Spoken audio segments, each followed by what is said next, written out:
1976 में मृणाल सेन निर्देशित मृगया रिलीज करने के बाद के 2 साल मिथुन चक्रवर्ती को कोई ढंग का काम मिला ही नहीं।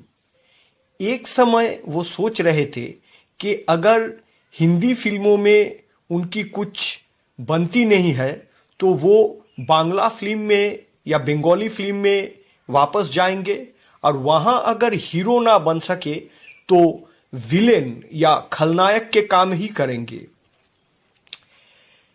बंगाली और हिंदी दोनों भाषा के फिल्मों के खलनायक लोग अपने किस्मत को धन्यवाद दे सकते हैं कि आखिर तक मिथुन चक्रवर्ती विलेन ना होके हिंदी फिल्म के हीरो ही बन गए। अगर वे टिपिकल विलेन के रोल में अपना लक ट्राई करते तो बहुत सारे खलनायक या विलेन के रोटी मारी जाती। आइए आज चर्चा करते हैं ऐसे कुछ फिल्मों को लेके जिसमें मिथुन चक्रवर्ती ने नेगेटिव किरदार निभाए थे।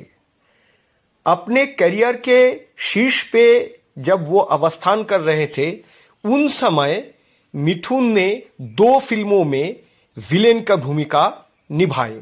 एक था 1983 में रिलीज किया गया टी रामा राव जी का मूवी मुझे इंसाफ चाहिए और एक था नवकेतन फिल्म्स के बैनर में देवानंद निर्देशित स्वामी दादा। ये दोनों फिल्मों में ही वो एक बड़े अमीर बाप के बिगड़े हुए औलाद के भूमिका निभाए थे। मुझे इंसाफ चाहिए एक औरत की संघर्ष की कहानी थी, एक लोअर मिडिल क्लास लड़की की संघर्ष की कहानी थी जिसके साथ एक अमीर घर के लड़की का नाता जुड़ जाता है और उसके वजह से वो प्रेग्नेंट हो जाती है और बाद में वो लड़का उसे ग्रहण करने से इनकार करता है। इसको लेके उनका उस लड़की का जो संघर्ष है यही मुझे इंसाफ चाहिए फिल्म की कहानी थी। आमतौर पे इस किस्म के रोल में शक्ति कपूर, रंजीत या मनीष बहल को देखा जाता है, लेकिन मिथुन चक्रवर्ती ने ऐसे एक किरदार निभा के उनके फैंस और तमाम फिल्म लवर्स को हैरान कर दिए थे। स्वामी दादा फिल्म में मिथुन का रोल कुछ खास बड़ा नहीं था, लेकिन उसमें भी उनका रोल कुछ इस कदर ही था और दोनों ही फिल्म के हीरोइन थी रति अग्निहोत्री। 1982 में रिलीज की गई मूवी स्वामी दादा जैकी श्रॉफ की भी पहली मूवी थी जिसमें वो बतौर खलनायक के भूमिका में ही नजर आए थे। इसके बहुत साल बाद एज ए हीरो अपने मेगा स्टारडम को एंजॉय करने के बाद 1991 में मिथुन चक्रवर्ती फिर एक बार विलेन के भूमिका में दर्शकों के सामने नजर आए विमल कुमार जी के निर्देशित फिल्म स्वर्ग यहां नरक यहां में। इस फिल्म में वो एक आदर्शवादी पिता और उसके बिगड़ी हुई बदमाश औलाद के भूमिका में डबल रोल में नजर आए थे। ये बाप और बेटे दोनों किरदार में ही मिथुन चक्रवर्ती जिस लेवल के एक्टिंग किए थे उसमें उनका एक अवार्ड मिलना तो जरूर चाहिए था। खास करके बाप के जो किरदार वो निभाए थे उसमें वो अपना टिपिकल मिथुन का मैनरिज्म भी त्याग दिए थे, लेकिन ये मूवी एक अंडररेटेड मूवी के हिसाब से ही रह गया। इसके कुछ साल बाद 1996 में मिथुन चक्रवर्ती खलनायक के रूप में अपने श्रेष्ठ काम किए थे टीएलवी प्रसाद जी के जल्लाद फिल्म में। इस फिल्म के बारे में मिथुन चक्रवर्ती एक इंटरव्यू में बताए थे कि स्क्रिप्ट में अपना रोल सुनने के बाद मुझे उस कैरेक्टर के ऊपर बहुत गुस्सा आया था, लेकिन जब मैंने सुना कि इस फिल्म में जो बेटे का किरदार है वो भी मुझे ही ऑफर किया जा रहा है, तब मैंने ये रोल को एक्सेप्ट कर लिया। जल्लाद फिल्म में एक भ्रष्ट राजनैतिक नेता अमावस के किरदार के लिए मिथुन चक्रवर्ती बहुत प्रशंसित हुए थे और इस फिल्म के लिए उन्हें बेस्ट विलेन के फिल्म फेयर अवार्ड से भी नवाजा गया था।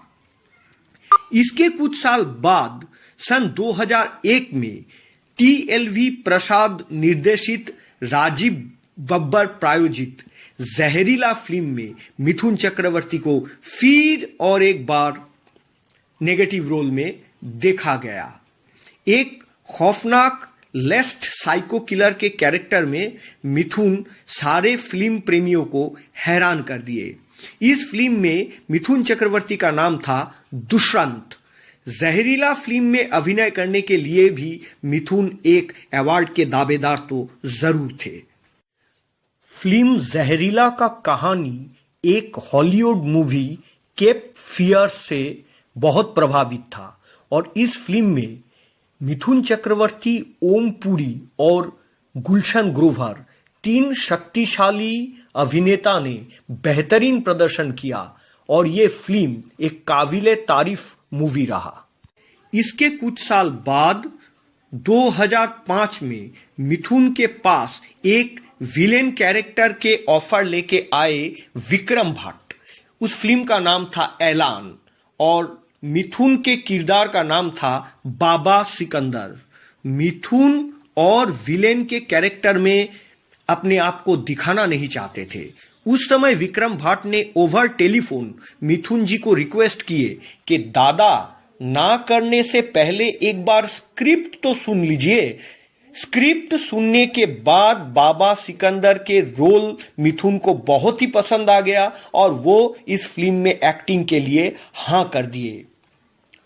मिथुन चक्रवर्ती को आखिरी बार विलेन के रूप में देखा गया था सन 2006 में चिंगारी फिल्म में।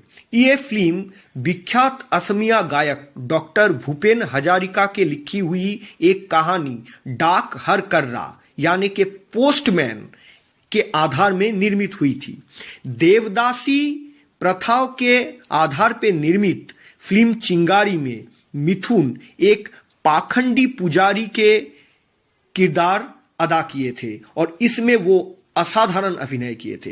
ये फिल्म में सुष्मिता सेन भी बहुत बेहतरीन एक्टिंग किए थे। मिथुन चक्रवर्ती और सुष्मिता सेन के बेहतरीन अदाकारी के लिए फिल्म चिंगारी को याद रखा जाएगा। ये सारे फिल्मों के अलावा सन 2001 में प्रसिद्ध बंगाली नाट्यकार ब्रात्य बसु का रास्ता नाम का एक पॉलिटिकल थ्रिलर में भी एक भ्रष्ट पॉलिटिकल लीडर के भूमिका में मिथुन चक्रवर्ती ने काम किए। ये सारे फिल्म ही as a actor Mithun Chakraborty का लेवल किस दर्जे का था और उनके अभिनेता के रूप में रेंज कितना दूर, ये समझाने के लिए काफी है।